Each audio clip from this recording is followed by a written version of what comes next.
So I've got a bit of a different video for you. It is going to be essentially a guideline for how you should build your loadouts when you are specifically building a loadout for ranked play. So let me kind of go over some of my classes here, their roles, and then I kind of get into the logic behind why you should build in a specific way that's going to cater to you. So first of all, we have this. This is the sort of meta heavy composition where we run a mesh shield and then another heavy that typically is charge and slam and then a healer. So this is the mesh for that composition. So my preference is the Lewis gun. The alternative is the SA-12. There is also the M60. And then this is kind of standard for your gadgets. For reserve, there's a couple different options. I bring frag grenade for the final round, as I find I get a little bit more value out of the frag grenades than the C4. And then the anti-gravity cube is here for the odd time where I don't want to use C4. And then the barricade can be an alternative if we don't want to play for the drop. So we don't want to play drop, we pick up barricade instead of the C4. Next, we have our charge and slam. So again, Lewis, SA-12, and M60 are the options here. I like to have at least one other weapon in the reserve, just in case, different map or something like that. And then we have the standard again, RPG, barricade, dome, and then we have C4, anti-grav. So basically the same options here. We just don't have the frag grenade, as I find I typically am playing a little bit more aggressive and not playing further back, so I don't get as much value out of them.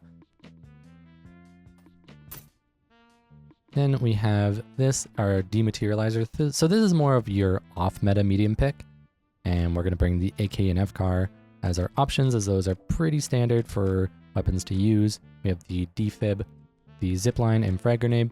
So the zipline is more for like the selfish movement. Since I'm playing dematerializer, I'm not going to be playing with my team very often.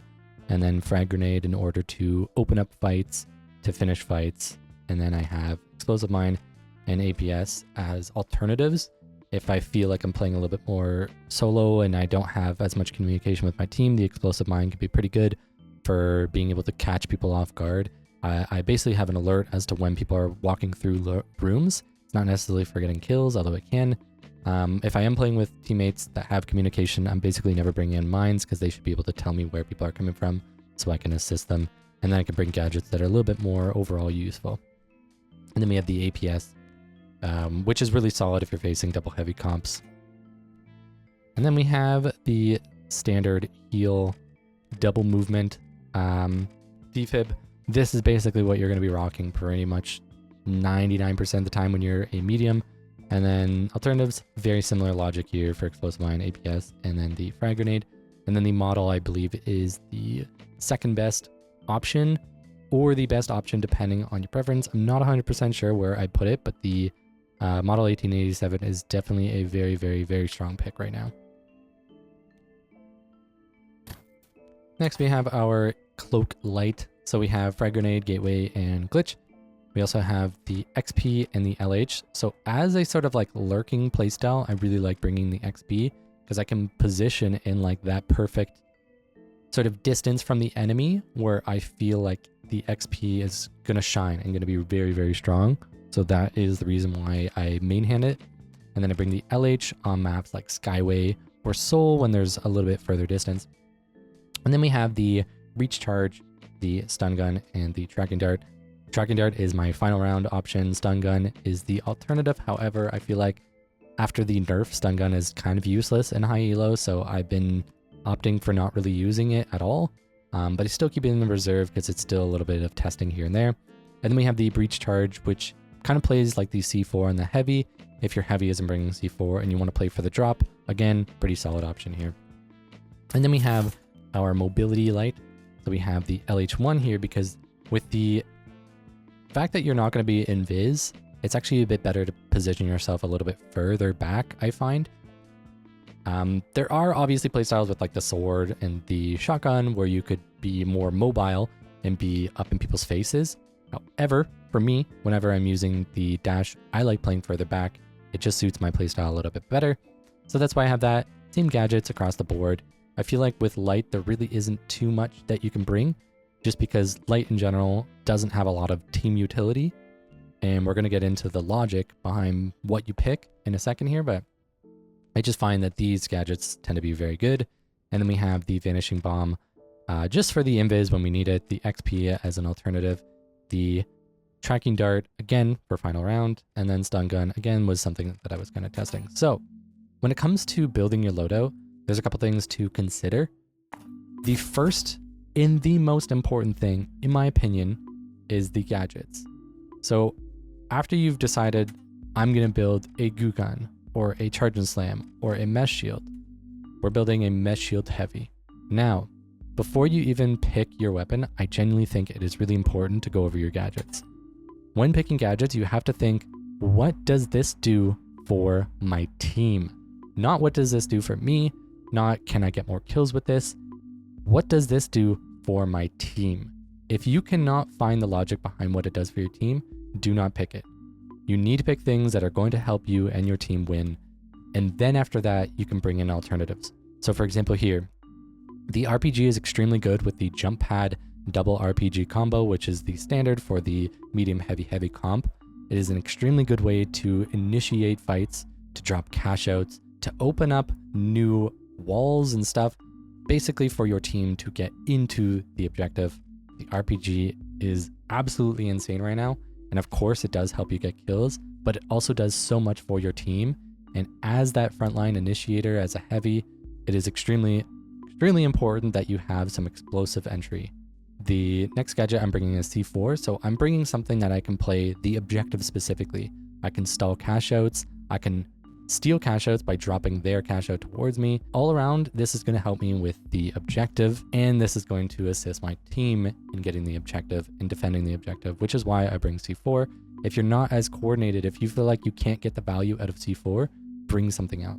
You could even bring goo grenades if your idea is that, well, I can protect my team, we can barricade up, play more defensive.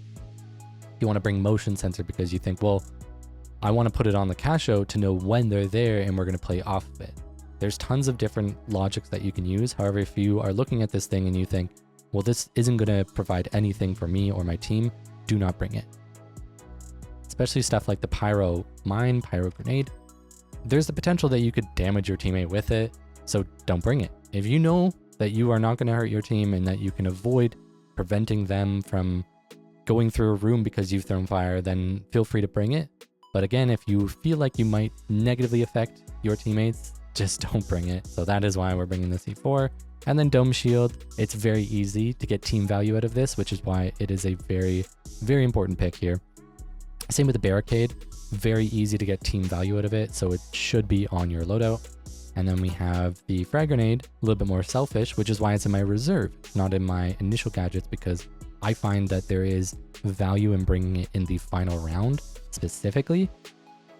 Not everybody might agree with that, but it is something that I've used and found that I got a lot of really good value for my team by being able to initiate fights. A lot of fights happen maybe on rooftops further away. If we can get that initial damage, say by hitting an RPG, maybe a frag grenade or two, then we can play super aggressive, and I've done something for my team. And like I said, if I'm playing with a dematerializer and we want to play a floor above, then I can throw the anti-grav cube, bring it up, then they close the floor with a dematerializer, and then we can steal that way. So again, there's value there with my team, or if I'm bringing a goo gun, for example, you can do the same thing with the anti-grav cube that way. So when we're building a medium, let's look at the same logic again. Defib, extremely easy value to get for your team is using the defib. There really isn't much to say. You know exactly how much usefulness that you can get out of this. And then we have zipline. Again, tons of movement for your team. Jump pad, tons of movement for your team. There is so much logic and reasoning behind bringing this specific loadout of defib, zipline, jump pad, that is the reason why pretty much every single top player runs this all the time. Again, specialization. The healing beam is the easiest thing to get value for you and your team. The dematerializer, a little bit trickier, which is why it should be something that you coordinate with your team a little bit more, and then you can bring in the dematerializer to get some value. The guardian turret, in my opinion and rank, does not bring enough value to the team, and it is a bit more of a selfish pick, which is why I wouldn't recommend it. Obviously, go with what you think is best, but if you're looking for reasoning and logic behind why I would build a specific loadout, it is always about what helps my team the most. And that's why we would bring the APS turret if we're facing double heavies.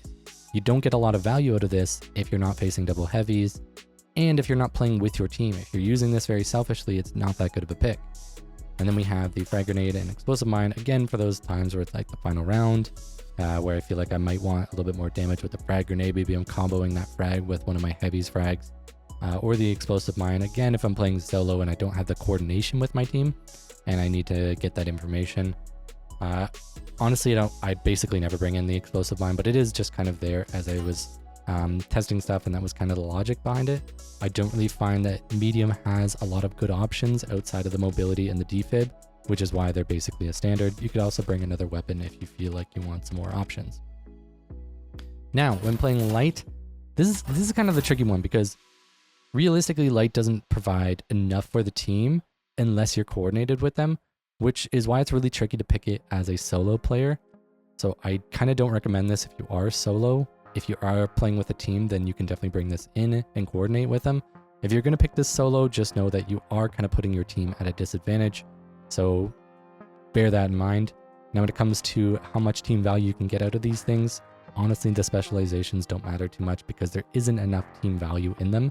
They are kind of selfish picks. The light in general does feel a little bit more selfish, and that is kind of the struggle with how you're going to build this out. So for gadgets, there's a lot of things to consider. The gateway, if your teammates are going to take it, the gateway gives you so much value. It is extremely important to bring in. There is so much selfish value you get out of it.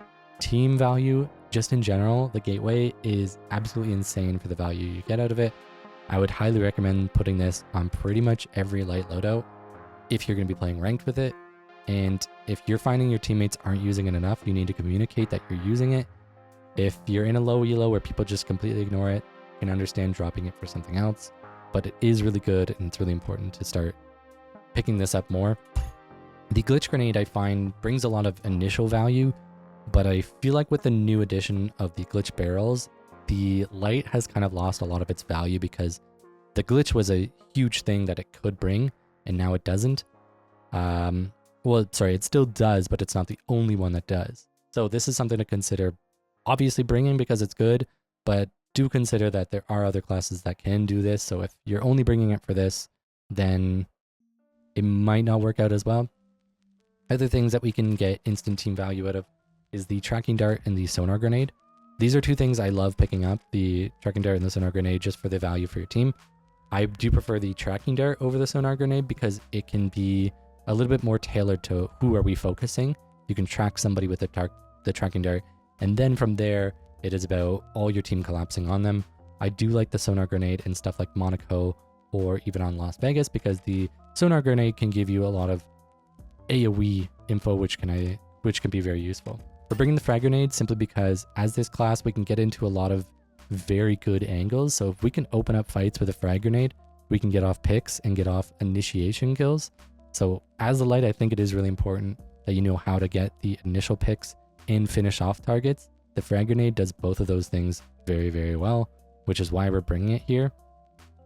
And then we have the breach charge. Again, I've explained this before. It's really good if you're not bringing C4 on your heavy.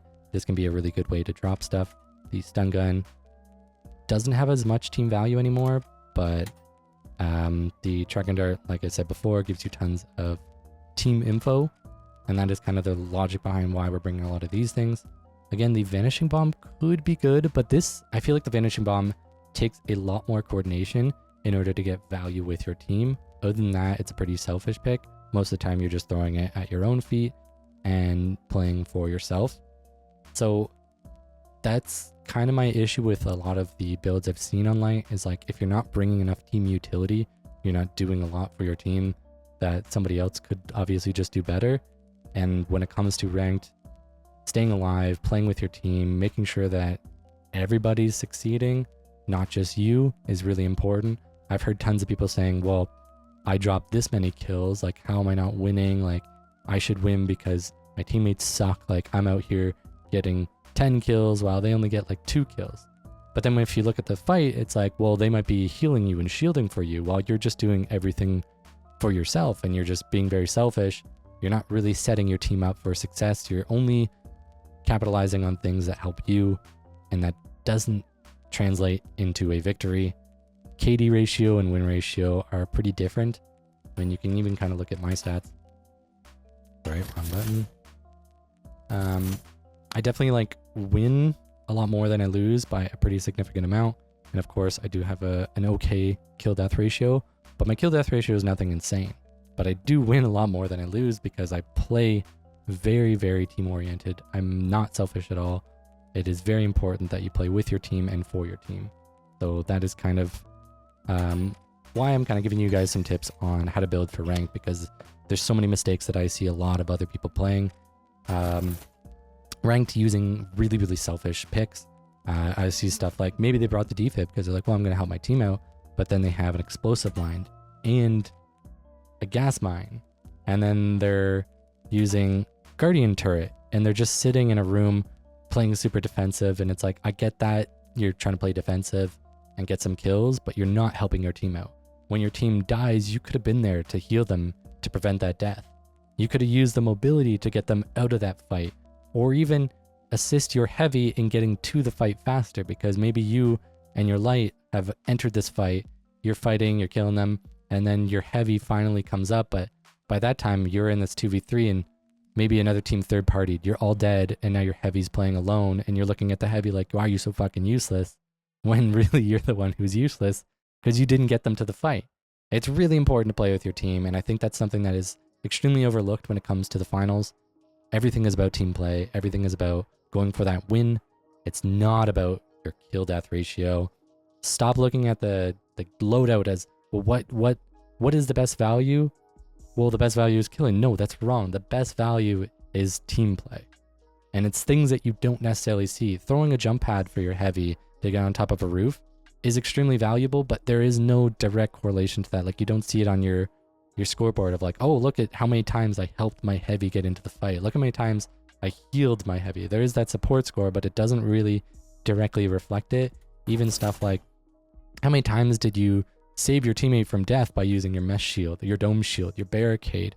How many times did you drop a cash out that actually saved you and got you the win because you dropped a cash out with your RPG or your C4?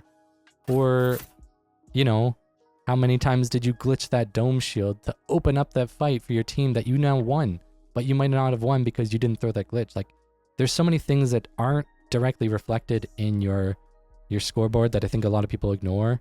And I'm telling you, if you start playing less selfishly, if you start playing with your team, if you start playing for gadgets that help your team, you're going to see a massive increase. Your win-loss ratio, you're going to essentially climb to that rank that you've been looking for. I've seen plenty of people reach Diamond who genuinely don't even have that good of aim, that don't really have the best FPS game sense, but they're playing for their team. They're running heals, they're constantly healing their heavy, they're sticking on them, they're getting them around the map, they're helping their teammates out, and that is going to push you further than any KD ratio will. So thank you for sort of listening to my lesson here. Be sure to help your team out, and I will see you in the finals.